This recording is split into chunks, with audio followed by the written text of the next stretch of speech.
In December of 1980, 2 years after President Carter declared the first emergency at Love Canal, Congress passed the Comprehensive Environmental Response, Compensation, and Liability Act, known today as Superfund.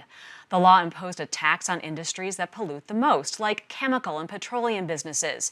That tax generated a $1.6 billion trust fund for cleaning up the nation's most hazardous waste sites. So, how is the program working nearly 40 years later? Joining me now is Catherine Probst. She's an independent consultant who spent more than 20 years researching and analyzing the Superfund program.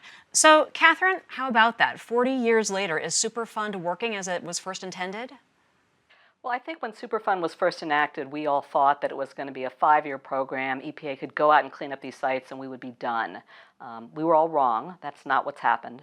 There are over 1,300 sites still on the national priorities list needing cleanup, and I think everybody's surprised by how long it's taking to clean up some of these sites. Some of these sites have been on the list and are not cleaned up for 20, 30 years. How is the program financed today? Are we still using that polluter pays tax?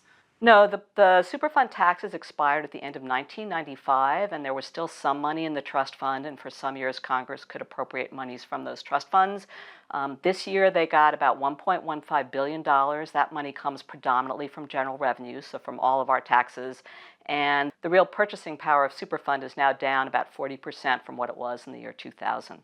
Can you talk a little bit more about the pace at which these sites have been cleaned up over the years? It's slow.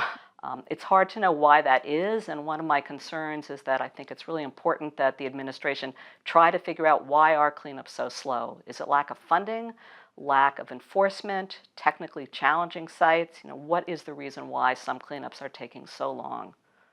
The Trump administration has launched something called the Superfund Task Force. What's that all about? So when Administrator Pruitt came in, he started a 30-day task force. They issued a report. That report has 42 recommendations, which frankly is way too many. It looks at a broad swath of the program, and the recommendations are in theory to accelerate cleanup and also to stimulate reuse and revitalization of contaminated sites. Are we seeing these sites getting cleaned up more quickly now?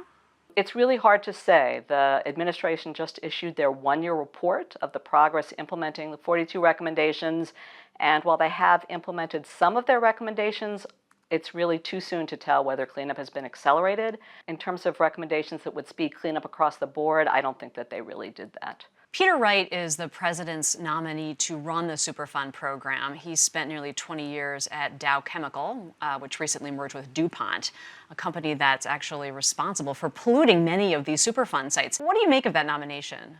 Well, I don't know Peter Wright personally. I haven't dealt with him. I just know that anyone who's had a career at Dow and DuPont is going to have to recuse themselves from a large number of decisions in a large number of sites in the Superfund program. So that just presents a challenge. Since they are responsible for a number of the sites, he's not going to be able to be involved in a lot of those decisions. Looking forward, about 50 million people in this country live within 3 miles of a Superfund site. Can you just talk a little bit about the potential for human exposure for these people who live so close to these sites? And is it something that we're paying enough attention to? According to the EPA's own data, there are over 100 sites of the 1,344 sites on the list where EPA says that human exposure is not under control. And there are another 185 sites where they say that they don't have enough information to determine if there are risks at these sites. So that's almost 300 sites where there's a potential or current risk of human exposure to contaminants. All right, Catherine Probst, thank you so much for joining me. Thank you very much.